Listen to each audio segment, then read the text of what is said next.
welcome to my weekly update. Today's update will be featuring one hero, and that will be Obsidian Destroyer or Harbinger. And Obsidian Destroyer is copyright for Blizzard, I think. It was from a unit from a Frozen Throne. So here it's called Outworld Destroyer. And notice that that's another change implemented that you can see what your allies are gonna pick, so you can scream to them like, no, if he's gonna pick fifth carry in a row. But let's cover the Outworld Destroyer. Looks pretty mean. So let's do the classic stuff. I'll level him up to level 25, so I can show you the spell as much as I can. There we go. And we'll be taking mid, and I'll be showing you the hero, how it looks, how the spells are looking. I have to say that I am tired because I was waiting, 4 or 5 hours. This patch was a little late, 3 weeks late, but still. Yes, I'm very tired, but so let's do it very quickly. So that's the Obsidian Destroyer. Looks pretty cool. He's releasing some, I would say shit, but yes, definitely. Something from like a dust from a wings. Now, skills, very important. He can kill anybody. Not sure why I'm saying that, but he definitely can. So Arcane Orb is basically basic orb without cooldown.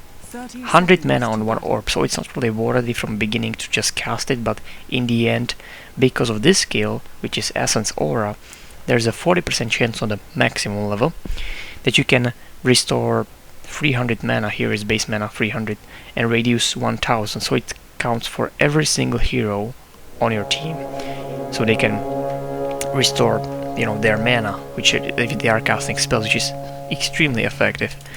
And it definitely, it's a extreme well synergy with the orb, because you are spamming that. There is a 40% chance, so let's say every second or third hit it's the he's talking trash talk. There's that aura, basically. You are just basically spamming this shit, not getting your mana lower than this number. The orb does damage based on your mana pool, not the highest level, but the recent current mana, I think. So if the mana goes down, your damage goes down with it. So that's why you need the Essence Aura to actually, complement that, in the sense that you need that full mana for full damage. Now the Imprisonment is the basically disable that hides you. I can show you. Basically nobody can attack you, but they know where you are. And basically what it does, if you cast it on an ally hero, it can maybe break stuns, maybe hide him from some ulti or this. When the arrow is flying, you can hide yourself or him. It's very much useful in a lot of situations. If you hide enemy hero, it will steal his mana or intelligence, meaning 8 intelligence in level 4. And the steal duration is for 60 seconds. And as you can see, the cooldown is 18 in the beginning, 12 in the... Let's go with the 18 in the beginning. So you are stealing 4 mana with the 16 cooldown, let's say, in an early game, which is extreme. It's a lot. It's really a lot. And you can kind of shut down his mana pool. Let's say it's a Void or Magina. You can shut down their mana pool, and they can't even blink or do anything. Now I'll show you the Arcane Orb, which is as I said, the orb very fast in Dota 1. I have to say it. Yeah, it's pretty good, I have to say. Yeah, it controls pretty well. Of course, you can spam it like here. So he will submit every single hit. As you can see, it's definitely mana is going down, so it should be you will definitely have the mana for it. Just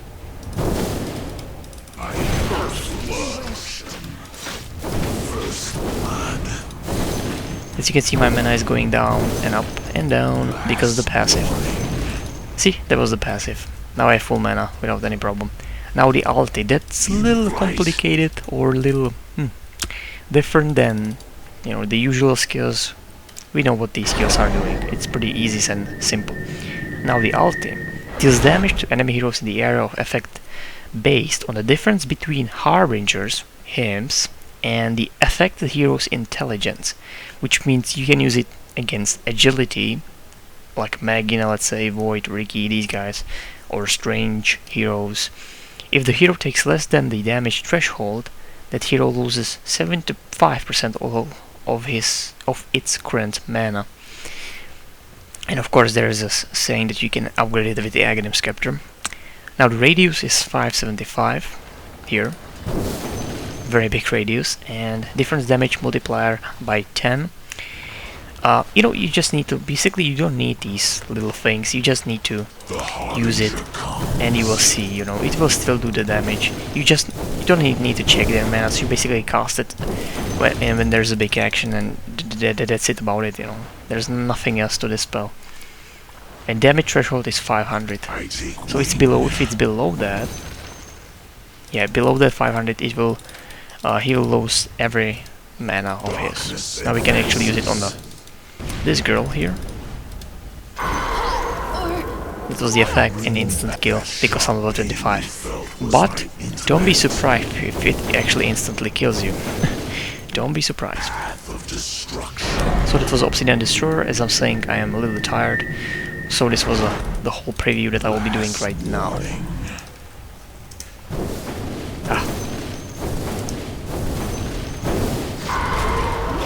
Pretty nice effects.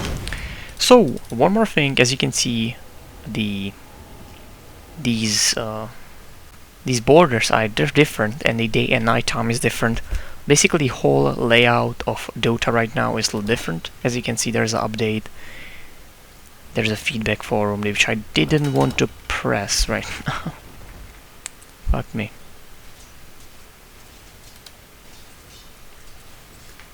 Alright. There are updates, play. One more thing I want to show you. You can find a match. It's a little different than it was. Select. You can go for all pick and a single draft. Single draft is basically new mode. Actually old one, but new mode implemented in Dota 2. It picks 3 heroes, 1 strange, 1 agility, 1 intelligence, randomly, and you can choose from these 3 heroes.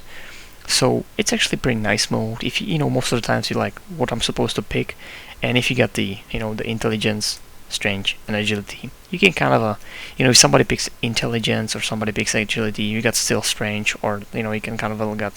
It's interesting. It's definitely interesting. Again, you can go for interesting combinations. It's not all pick like everybody picks carries. It's a little different, and I like it. So I think that's it. Hong Kong even. I think it's a new one. And one more thing. Now, if you watch replay of any game, maybe I could show you.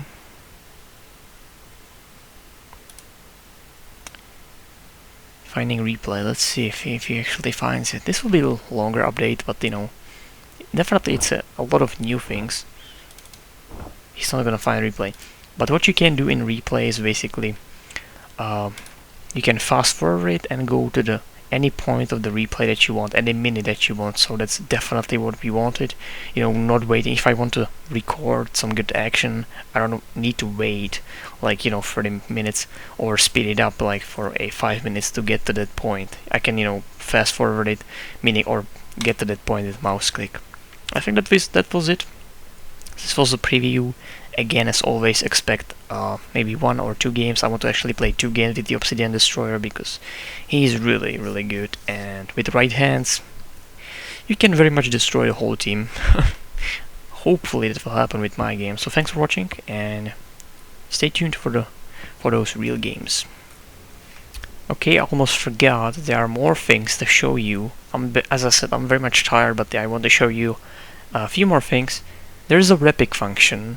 So if you pick hero on this screen and you're like, okay, I don't want this hero, you can pay 100 and repick him, and you won't. In a Dota 1 you would repick randomly. In here you can pick whatever other hero you want to, which means I don't think it's a good choice, because people can be like, okay, this pick is strong, what I pick doesn't really work, so let me pick something what is against that, what they picked, which I don't know, it seems weird. But So yeah, definitely you can repick the hero that you picked first for 100 and basically pick another one. So the last thing I'll be showing you, what I can remember, is the effect for Face Boot, which is very simple effect. As you can see, there's a blue trail behind her basically when she's activating, or any hero is activating the Face Boot. It's kind of neat, you know. It looks a little bit like a Dark Seer's, you know, spells. He's kind of a purple sensation. So that's it. I think I showed you there's a repick function which I could be showing you in the real game, only in the real game. There's the effect on Face Boot. There's that you can see what your allies are gonna pick. Of course, the Obsidian Destroyer, new replays. So it was a bigger patch. We don't have that much heroes that I would like to, because you know that's what the gameplay is, the heroes for me at least, that I'm showing them. But still, pretty successful patch, and I'm kind of glad that they finally released it. And yep, let's enjoy the next game.